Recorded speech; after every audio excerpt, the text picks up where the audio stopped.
إن الحمد لله نحمده ونستعينه ونستغفره ونعوذ بالله من شرور أنفسنا ومن سيئات أعمالنا. من يهده الله فلا مضل له ومن يضلل فلا هادي له. وأشهد أن لا إله إلا الله وحده لا شريك له، وأشهد أن محمدا عبده ورسوله صلى الله عليه وعلى آله وسلم وعلى أبويه الرسولين النبيين الكريمين إبراهيم وإسماعيل، وعلى كل النبيين والمرسلين وآل كل، وسلم تسليما كثيرا.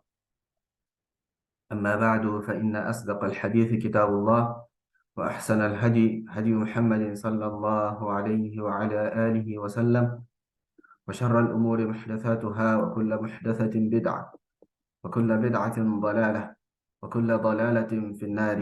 أما بعد، فالسلام عليكم ورحمة الله وبركاته. eléyìí ni ìtẹ̀síwájú tí máa jẹ́ ìdánilẹ́kọ̀ọ́ ẹlẹ́kẹrin láti inú tírà أيسر الشروح على الدروس المهمة لعامة الأمة ti الشيخ أبو عبد الله المصنعي حفظه الله عز وجل، tó jẹ́ شرح fún tírà الشيخ العلامة عبد العزيز بن باز رحمه الله تعالى.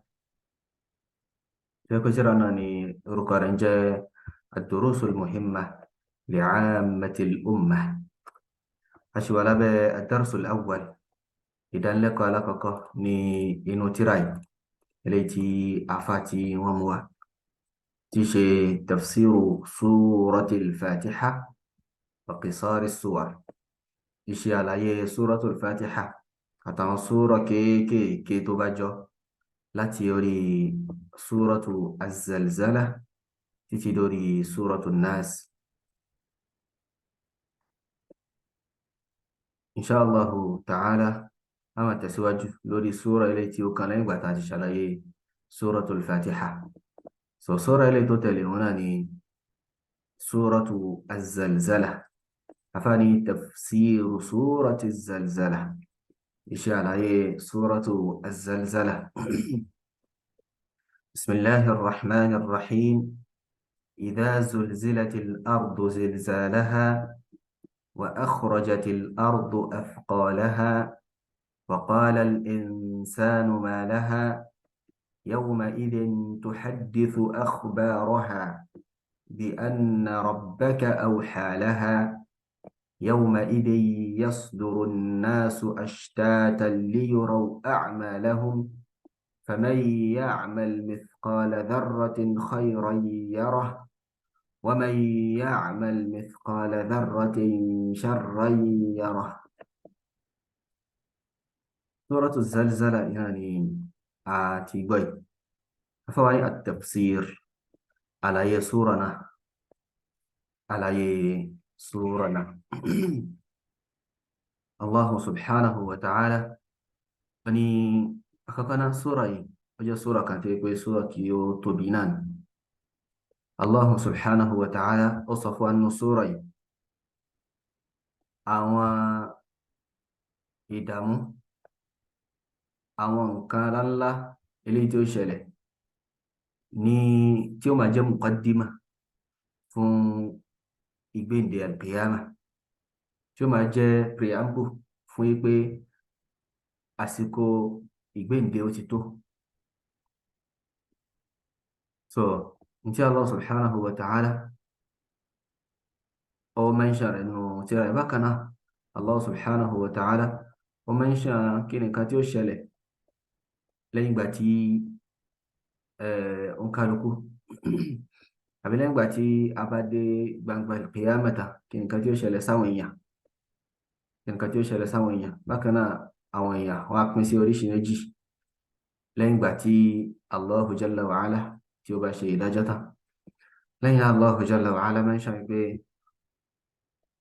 iṣẹ́ kan ó kéré jù ń dáadáa ni àbó kéré jù láburú, Allahu jalla wa ala kò ní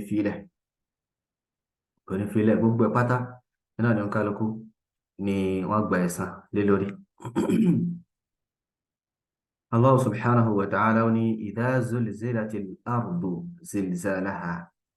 Ń fún wa nírò nípa àsìkò kan tó pé àsìkò yìí ilẹ̀ lásìkò tó pé ilẹ̀ yóò máa mì yóò máa mì ní mímí eléyìí tó ní agbára. Àsìkò tó pé ilẹ̀ yóò máa mì yóò máa shake ní mímí tó ní agbára. So afáàní idha zulzilatil ardu zilzalaha yawm al-qiyamah. wọ́n ní yawm al-qiyamah tuzalzilu wa tadukku dakka. Tó bá di ọjọ́ ìgbéde al-qiyamah ilẹ̀ yóò máa mì yóò máa shake gan ní tó ní agbára. Wa akhrajatil ardu athqalaha. So tí ilẹ̀ sì ń yọ jáde ilẹ̀ yóò máa mú jáde athqalaha ay ma dufina fiha, àwọn nǹkan tí wọ́n sin sínú rẹ̀ gbogbo àwọn nǹkan tó wà nù rẹ̀ náà ni ilẹ̀ yóò máa yọ jáde yóò máa jáde nù rẹ̀. Tí ilẹ̀ bá ti mì yóò máa yọ àwọn gbogbo tó wà nù rẹ̀ yálà àwọn èèyàn ni àbá àwọn nǹkan mìíràn tí wọ́n sin sínú rẹ̀, so yóò máa yọ wọ́n jáde yóò máa yọ wọ́n jáde. Wa qala al-insanu ma laha. Nígbà tí ọmọ ènìyàn tó bá ti dìde láti inú sàárè rẹ̀ tó ti wà ní gbangba al-qiyamah níwájú Allah subhanahu wa ta'ala, lẹ́ni tẹ́rù ń bá lẹ́ni tí gbogbo àwọn alámọ̀rí tó ń ṣẹlẹ̀ yìí tó ń ṣe eré màgá tẹ́yàn rí tí ò rírí yóò ṣe kí ni èèyàn bẹ̀rẹ̀ sí máa sọ pé kí ni ma laha, kí ni nǹkan tó ṣe ilẹ̀ yìí, kí ni nǹkan tó ṣẹlẹ̀ sí ilẹ̀ yìí, kí ló tó yọ wá jáde kúrò ní ibi tá a wà tẹ́lẹ̀. Kí ni nǹkan tó ṣẹlẹ̀ gan tí nǹkan yìí fi ń ṣẹlẹ̀ sí.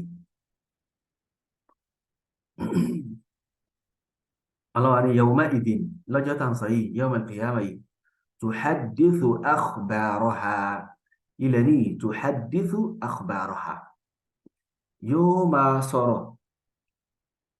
Ilẹ̀ Allah subhanahu wa ta'ala yóò fún ní agbára láti máa sọ gbogbo ohun tó ṣẹlẹ̀ lórí rẹ̀, in táwọn èèyàn ṣe tí wọ́n gbé orí ilẹ̀ ṣe, ilẹ̀ ó máa fún Allah subhanahu wa ta'ala yóò máa fún ní ọ̀rọ̀ yóò máa jíṣẹ́ yálà ní dáadáa ni àbí ní aburú. So ilé ohun tó wọ́n sí pé ilẹ̀ yóò máa jẹ́rìí lórí gbogbo àwọn èèyàn wípé lágbájá báyìí nǹkan báyìí ló ṣe lórí mi, lágbájá báyìí nǹkan báyìí ló ṣe lórí mi, níṣẹ́ lọ́rọ̀ àti bẹ́ẹ̀ bẹ́ẹ̀ lọ.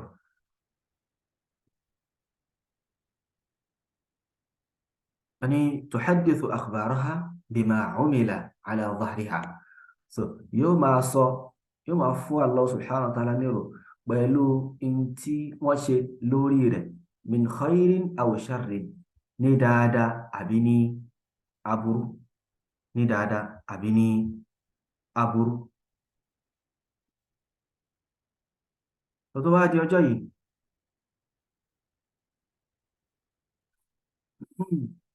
Allah ní lẹ́yìn ìgbà tí ilẹ̀ bá ṣe kíni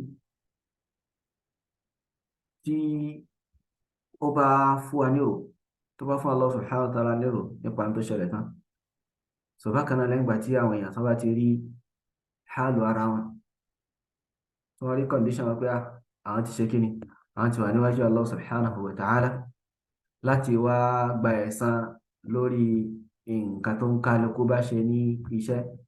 So yawma idhin, ní ọjọ́ yẹn ní ọjọ́ ìgbéra al-qiyamah yìí, yasduru an-nasu ashtata.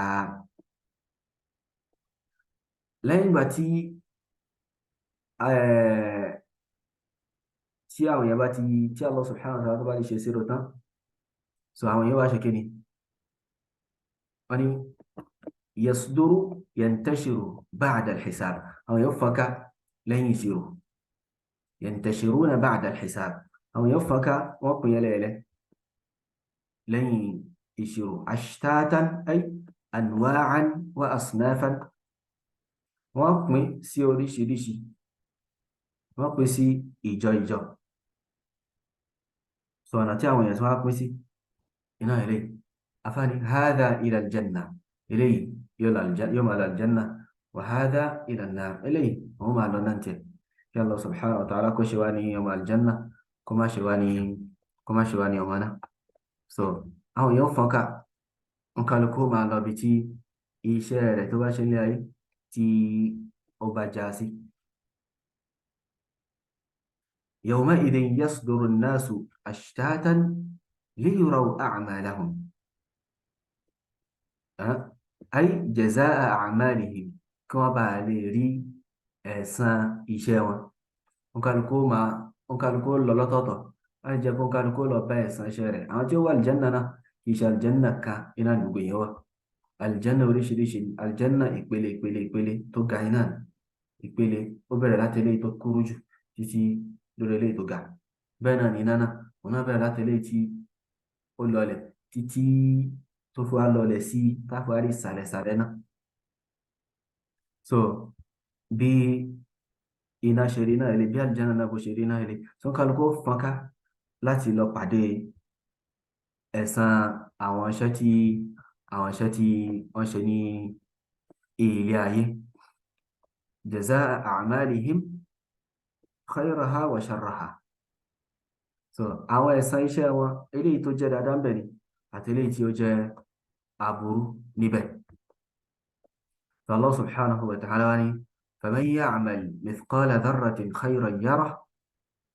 ẹnikẹ́ni tí ó bá ṣe iṣẹ́ فمن يعمل مثقال ذرة، ẹnikẹ́ni tó bá ṣe ní dáadáa ní tó jẹ́ òdiwọ̀n مثقال ذرة àfáàní waznu ذرة. ذرة òun ni sigaru naml, àwọn kankan kéékèèké, àwọn èèrà bí èèrà ṣúgà yẹn.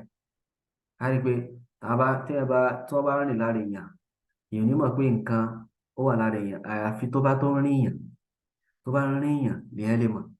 wọ́n pé bí ó wá wo ni wọ́n fẹ́ pé bí nǹkan ńláńlá kan ó ti wà lára èèyàn, rárá èèyàn ní fílẹ̀. So a rí pé kò wé nǹkan kan rárá. So Allah subhanahu wa ta'ala ni ẹni tó bá ṣe iṣẹ́ dáadáa tó pé n tó wé náà lélẹ̀, ìyẹn pé kò wé nǹkan kan, kò tiẹ̀ jámọ́ nǹkan kan. So khayran yara, yóò rí oore, irú ẹni bẹ́ẹ̀ yóò rí oore, pé yóò bá dáadáa pàdé. Allah subhanahu wa ta'ala kò ní fi kankan lẹ̀. bẹ́ẹ̀ náà ni wa man ya'mal mithqala dharra, bákan náà lẹni tó bá ṣe in tí ò ju òdiwọ̀n kankan kékeré ń lọ, kankan kékeré pé kò wọ́n kankan, kínkínní náà ni, kínkínní tí ò tó yẹ pé kò wé nǹkan kan rárá. ẹni tó bá ṣe irú rẹ̀ tó ṣe òdiwọ̀n rẹ̀ níṣẹ́ ní aburú sharran yara.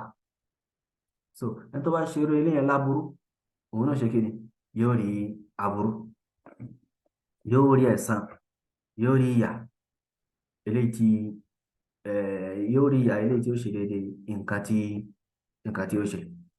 So eléyìí tí ó máa jẹ́ jazaan wifaqa, ẹ̀san tó ṣe déédéé ntí Allah subhanahu ntí èèyàn bá ṣe níṣẹ́. So iná ni Allah jalla wa ala ni ó fi san yàn ní ẹ̀san, iná ni ó fi san yàn ní ẹ̀san. So eléyìí ìmọ̀ aṣọ́nilára wà ń bẹ kúrò níbi mímá fi ojú kékeré àwọn ẹ̀ṣẹ̀ kéékèèké. ṣé pé ẹlòmíì ò pé ṣebí nǹkan lágbájá ni, ṣebí nǹkan yẹn kéré báyìí, ṣebí nǹkan báyìí ni. kò rí bẹ́ẹ̀ lọ́dọ̀ Allah subhanahu wa ta'ala, kò rí bẹ́ẹ̀ lọ́dọ̀ Allah subhanahu wa ta'ala. tó dáa ló fi jẹ́ pé tó bá di ọjọ́ min al-qiyamah, tó bá di ọjọ́ min al-qiyamah, so àwọn èèyàn máa complain pé ìgbà tí wọ́n bá fún wọn ní tírà wọn tí wọ́n rí àwọn iṣẹ́ wọn, iṣẹ́ dáadáa àti iṣẹ́ aburú, àwọn èèyàn máa sọ pé ma li hadha al-kitab la yughadiru saghiratan wala kabiratan illa ahsaha. tírà yìí ni kò fi nǹkan kékeré àbí nǹkan ńláńlá kò fi kankan lẹ̀ ara, àbí pé yóò ṣe kíni, yóò ṣe ihsaa'u rẹ̀, yóò calculate ẹ̀, yóò ṣe kíni. Allah subhanahu wa ta'ala ó sàjálà rẹ̀ sínú tírà yẹn, sínú ìwé iṣẹ́ oníkálukú. Allah subhanahu wa ta'ala ó jẹ́ kó wà ń bẹ̀, kò fi kankan lẹ̀ ara nínú àwọn iṣẹ́ tí èèyàn bá ṣe, yálà ó kéré ni yálà ó tóbi ni. Allah jalla wa ala kò fi kankan lẹ̀ ń bẹ̀. ẹ̀yà máa complain gbà ilé tí iṣẹ́ ẹ tí tíra yìí mo bá nu tíra mi àtẹ́lẹ̀ tó kéré àtẹ́lẹ̀ tó tóbi mo bá nu tíra mi wọn ti ṣàmójúkúrò kúrò mi kankan rárá wa wajadu ma amilu hadira in tó ń kálukú ṣe ń ṣe iná ni ó bá wájú rẹ̀ báyìí wala yadhlimu rabbuka ahada ọlọ́run bá rẹ̀ Allah subhanahu wa ta'ala kò ní ṣe àbòsí fún ẹnì kankan kò ní ṣe àbòsí fún ẹnì kankan àbí Allah subhanahu wa ta'ala kí ó ṣàánú wa kó kún ẹnì kankan wa lọ́wọ́ kó dẹ̀ ṣọ́ wa kúrò níbi àwọn ẹ̀ṣẹ̀ eléyìí tí ó mú wa wọ iná yálà ó kéré ni àbí ó tóbi yálà ó pọ̀ ni àbí kò pọ̀ kí Allah subhanahu wa ta'ala kó ṣe wá ní ọ̀kan náà àwọn ọmọ aljanna subhanaka Allahumma wa bihamdik ashhadu an la ilaha illa ant astaghfiruka wa atubu ilayk. والسلام عليكم ورحمة الله وبركاته.